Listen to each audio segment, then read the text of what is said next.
Hello there, my name is Isabel and I am your friendly neighbourhood fangirl. Currently, my channel is a cosplay diary archive through which I hope to inspire individuality, creativity and sustainability. Our little project today emerged from a cherished childhood memory of mine because, as the end of college approaches, I'm feeling all the more connected to little me. In primary school, when the rain came pouring down at lunchtime, our teachers let us play games on the classroom desktops, and my absolute favourite was Haunt the House. It was created in 2010 by the Super Flash Bros, Adam Vian the artist and Tom Vian the programmer. They released an upgraded mobile game called Haunt the House Terror Town 3 years later. I haven't played it yet, but the original, still available online, haunts a special place in my heart.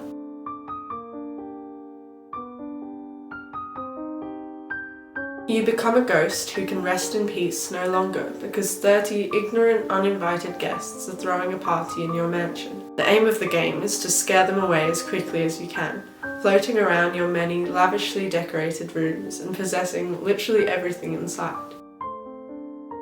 I remember spending so much time testing the objects. Each one has various uniquely animated abilities that you unlock as you acquire a frightening atmosphere. However, if someone is too scared, they will die after leaping out of a window. Carefully tracking guests through the mansion and observing a balance of fright and force is crucial. You don't want their ghosts dwelling for an eternity, after all.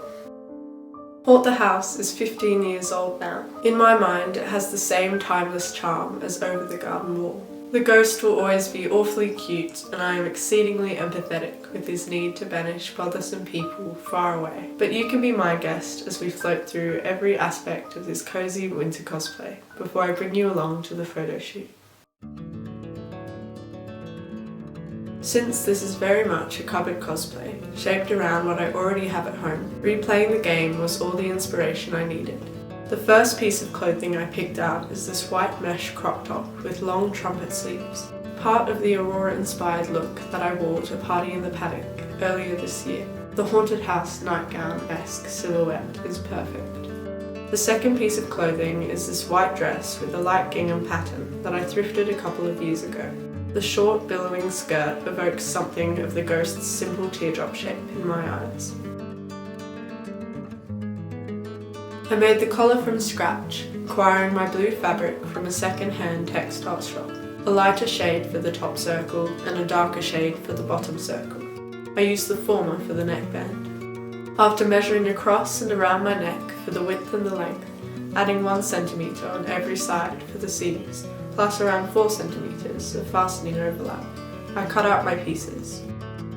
Sewing a visible seam down one long side and both short sides, simply for the style of it, I made sure to leave what would be my bottom edge open for the circle attachment.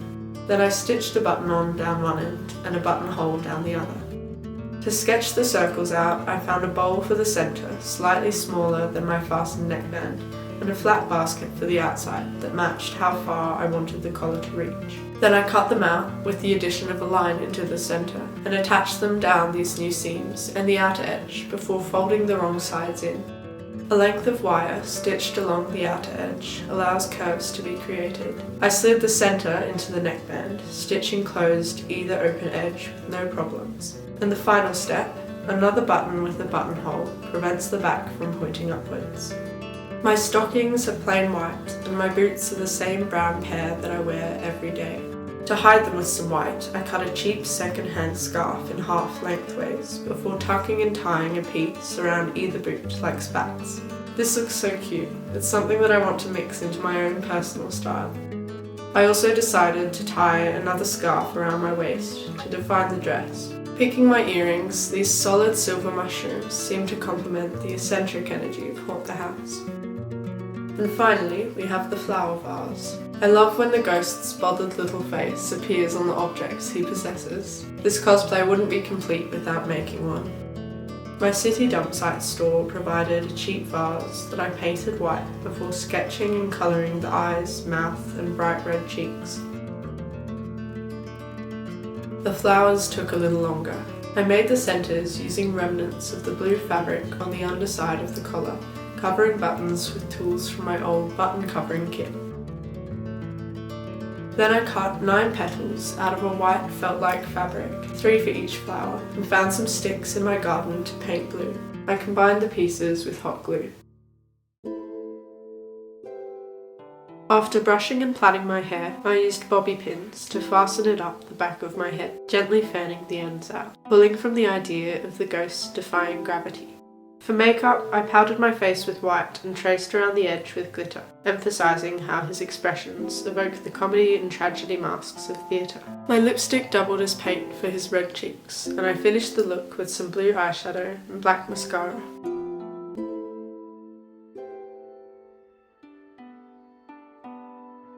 Imagining the grounds of the haunted house, the ivy-covered wall and wooden fence down the side of my own house offered an atmospheric photo shoot location. This is the first time I've altered my appearance with editing. Glowing eyes just felt like the final touch, something you might achieve with contacts if you plan to cosplay the ghost. Thank you so much for watching.